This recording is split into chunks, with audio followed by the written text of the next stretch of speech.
Disclaimer: driving down this road requires a lifted muscle car with 32-inch rims. Better swap out that beat-up Toyota Camry.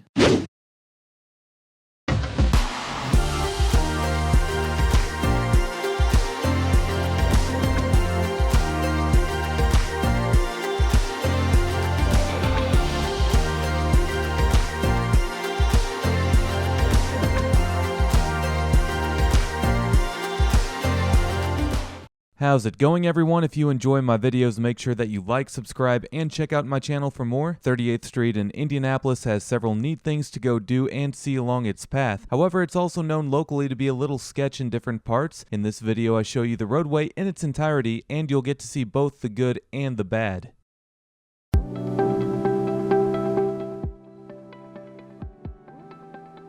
Oh yes, Indianapolis, home to 867,000 residents and growing, and has a good reputation nationally as being a growing city and a good place to live. How much longer will that last though? It's been slowly creeping up on the list of the nation's most dangerous cities. Can the city reverse the trend? Not all of this video goes through sketchy parts of the city, but this video will show you some of the parts of Indianapolis that has been contributing towards its rise in crime. 38th Street begins on the west side near Eagle Creek Reservoir. This stretch is lined with many affordable apartment complexes and a shopping center. If you're unfamiliar with my videos, I do speed up my videos in order to show more in a less amount of time, and you can always keep track of how long it takes me to drive in the lower left corner of the screen.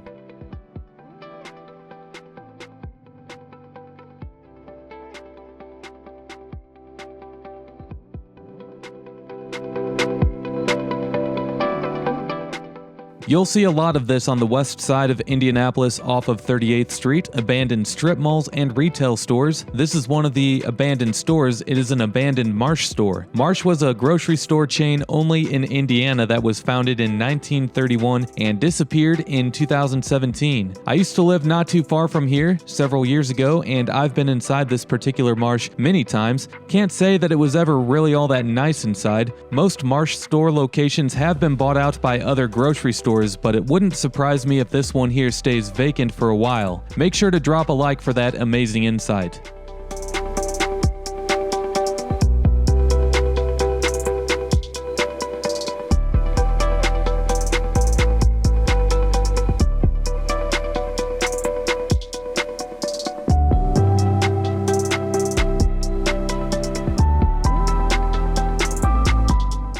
Crime isn't necessarily out of control in this particular area, but violent crimes do happen here from time to time, as there are many low-end apartment complexes along High School Road.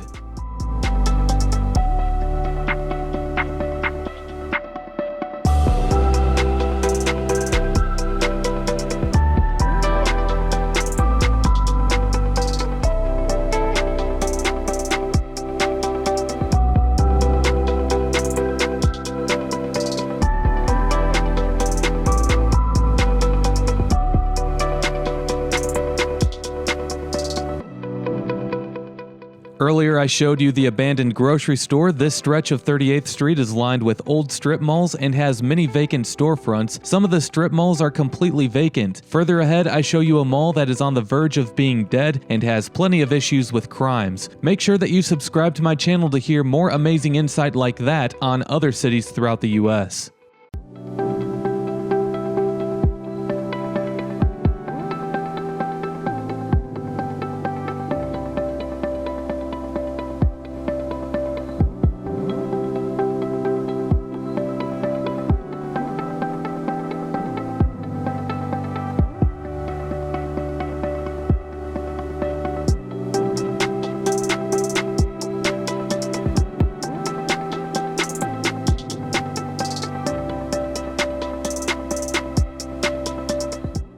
And just let me turn around here. Hold on. Yeah, there we go. The Lafayette Square Mall is up ahead, and it opened in 1968, and it was the first enclosed shopping mall in Indianapolis. It's amazing that this mall is still open. Most of the mall is vacant, and over time it's become a major hotspot for shootings, robberies, drugs, and many other crimes.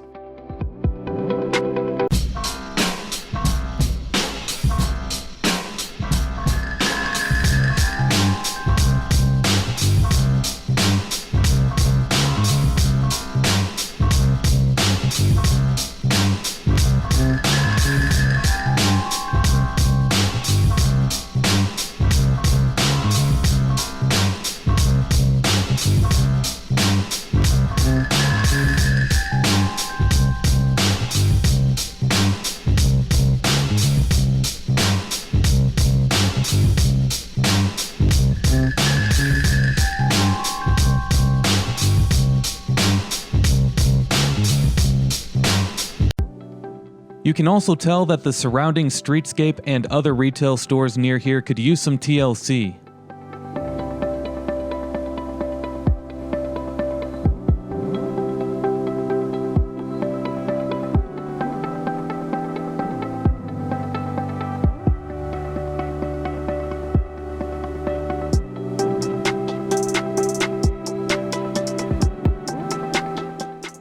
On the right, you'll see a sign that says Lafayette Place. In size, it's a pretty big shopping area. There's hardly any tenants in that shopping area though, and the spots that are being occupied are being used by satellite church campuses and low-end discount stores.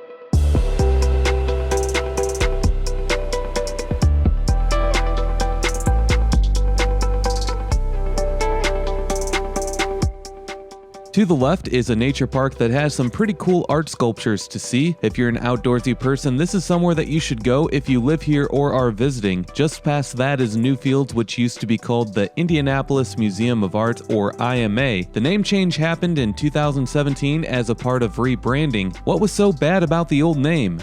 Weird. Who knows? And now to both the right and left is the Crown Hill Cemetery. The 23rd President of the United States, Benjamin Harrison, was laid to rest here.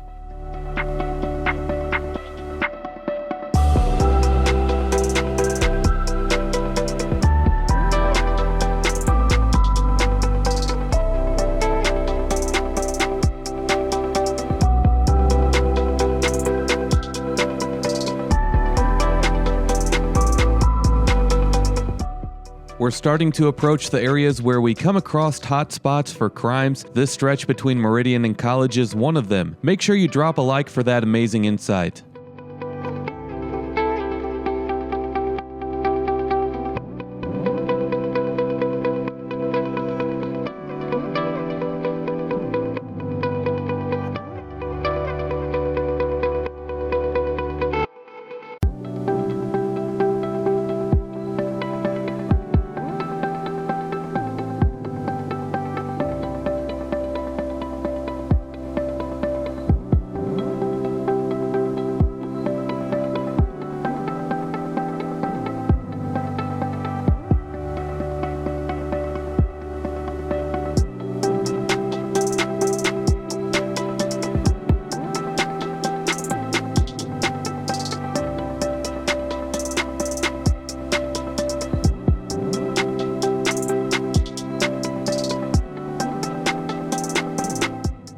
To the left is the Indiana State Fairgrounds, held in the beginning of August every year. Indiana is primarily an agricultural state, so the state fair attracts a lot of visitors every year. The neighborhoods surrounding the state fairgrounds, however, are a little more on the sketchy side.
This upcoming stretch of 38th Street between Keystone and Emerson is another hot spot for crime. The east side of Indianapolis is the worst part of the city in terms of crime, and that area is generally bounded by 42nd Street to the north, Keystone or Rural Street to the west, Raymond Street to the south, and Post Road to the east. The area that we are in sees an average household income of $25,000 a year, and 38% of the residents live in poverty.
Yeah, I didn't really pay attention to the road closed sign up ahead. Maybe I should have. The Arlington Avenue intersection, however, is another hot spot for crime.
Now we're on Shadeland Avenue, which can kinda be shady as well. Indianapolis is unique in the way of how spread out it is. The city limits of Indianapolis didn't used to stretch out this far, but Unigov has made Indianapolis seem like a much bigger city than it actually is. And Indianapolis is not the only city to do this either, so I'm not really singling Indy out at all. In the 1960s, Indianapolis had 250,000 people, but in the 1970 census, Indianapolis had 500,000 people. That's because annexation happened of the entire county that Indianapolis is in, which is called Marion County. Only a few communities were able to stay independent from the mass annexation. As a result, you can find plenty of cornfields that are technically within the city of Indianapolis, as the city limits stretch out so far. Much of the city has a suburban feel with strip malls, box stores, and single-family homes with big yards, which makes Indianapolis one of the least dense large cities in the United States. Anyway, the east side of Indianapolis can be thought of as a large rundown suburb. The streets are littered with potholes, the stores experience robberies regularly, property crime is high along with drug usage, and property values are really low. It's not necessarily a large ghetto, you don't really see urban blight all over, but don't be surprised if it eventually does become that. Make sure that you subscribe to my channel, as we all know that that was the most knowledge that you've gained all day.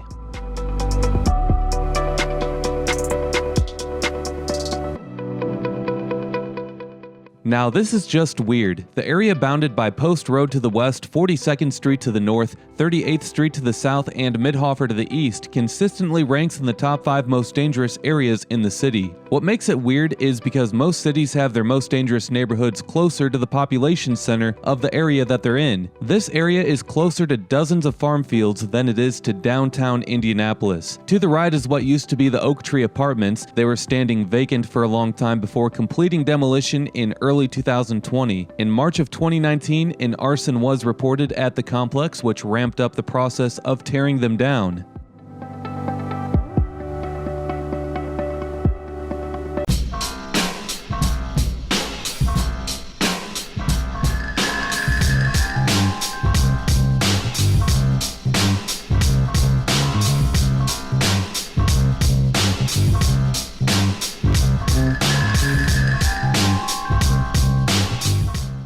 Both sides of 42nd Street are lined with apartment complexes that have become known for prostitution, rapes, drugs, and shootings. You might not see much urban blight around here, but don't be fooled. Some of these apartment complexes have over half of their units vacant. This is one of the top 5 worst areas statistically in Indianapolis, and has been for a long time. Some would say that it is the worst. It helps that the once abandoned Oak Tree Apartments are no longer standing.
This particular apartment complex is called the Brentwood Apartment Complex, where over half of the units have become abandoned. You can see some of the units down the street that are boarded up, and the siding on the building that I get a close-up on is in pretty bad shape.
All in all, Indianapolis has seen its violent crime rate soar to 1,334 per every 100,000 residents. Most lists of the country's most dangerous cities of today have Indianapolis anywhere from spots 9 to 13. Now that's far from cities like St. Louis, Detroit, and Baltimore, which all have violent crime rates of just over 2,000. Will it continue to get worse here, or will it start getting better again? Only time will tell. Earlier I mentioned how weird it was here, and here's another example as you can go from inner city-like violent crime to cornfields and rural subdivisions really quickly. We're almost out of the Indianapolis city limits entirely.